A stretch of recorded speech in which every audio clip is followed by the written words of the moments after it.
Hello, hello, hello. Call me an anti, and this is the 8th episode of Shit Larries Say. Alright, alright, alright.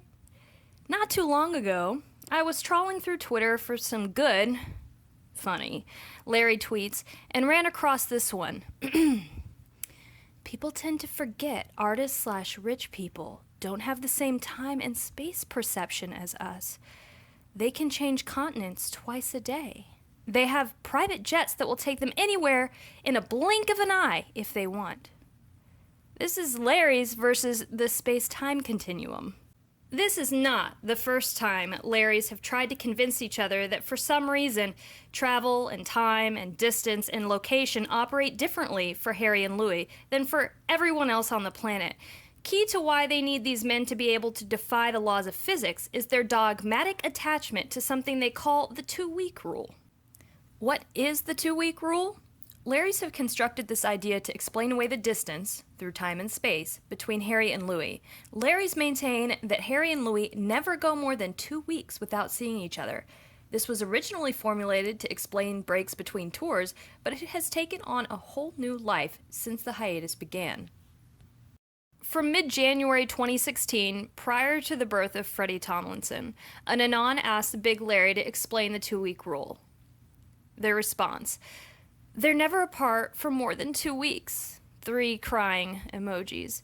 The only exception was April through May of last year, when they were apart for about a month. And that was when they wrote, "If I could fly and home." 3 skull emojis. So, how do Larrys know they see each other at least every 2 weeks? When Harry is often spotted in London and Louis spends a good amount of time in LA? Oh, well, they maintain that whenever we don't know their locations, when they are MIA, they're together. One particularly depraved Big Larry, after Louis' mother Jay passed away, created an incredibly creepy spreadsheet detailing the known locations of both Harry and Louis. Any day where there wasn't a fan photo or sighting, MIA. And if they were both MIA on the same day, they must have been together. Even if one's location was known, like Harry on a yacht to ring in the new year, and the other's location was unknown, this Larry has said they were together. Louis wasn't on the yacht. Kendall Jenner was. The same Larry posted the following on Louis' 25th birthday, Christmas Eve of 2016. I'm with my family, so I'm barely on here, but just one quick note. Holmes Chapel and Doncaster are less than 2 hours away from each other by car. It's currently 10 p.m. in England. We've always suspected they had a shared house in between both towns. These stalkers, because that's what they are, have been running around Holmes Chapel all day, yet they only found Harry now. I'm just gonna say 2 things. 1. I'm happy that both Harry and Louis got to spend Christmas Eve and Louis' birthday almost entirely MIA, like they have always managed to do in the past 6 years. 2. Stalking a celebrity in their very, very small town during the holidays is absolutely horrible, and I have nothing but awful things to say about those who do that. Is it so surprising that on Christmas Eve, Harry and Louis would not run into any fans wherever they are? No. This is a holiday one typically spends with family and friends, not running around in town. In fact, we know that Harry and Nick Grimshaw spent at least part of Christmas 2016 together, and another Christmas holiday a few years ago as well.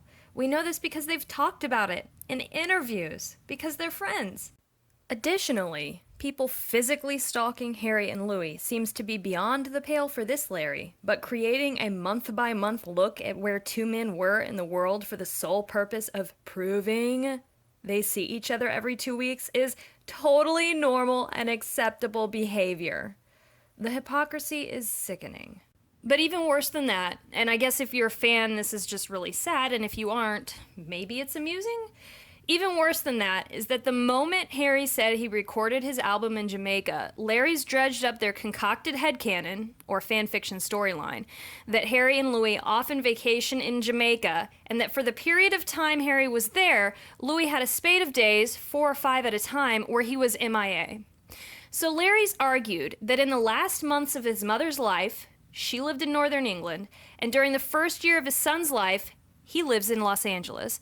Louis was flying to and from Jamaica for a couple of days at a time to be with his husband, who is deep into recording his first solo album. If nothing else turns you off of Larry, that should have been it. And yet, here we are. Let's go back to that little Larry on Twitter arguing that Harry and Louis are exempt from the laws of physics. What would prompt her to type those words? Easy. Harry was in London, and Louis was seen at the airport in New York. He was, of course, flying to Los Angeles, and fans reported this information. But man, she really wanted him to be in London with Harry, not LA with his son. So she argued that he could fly to LA and then back to London in one day, at the blink of an eye, because Louis doesn't have the same time and space perception as us lowly plebes.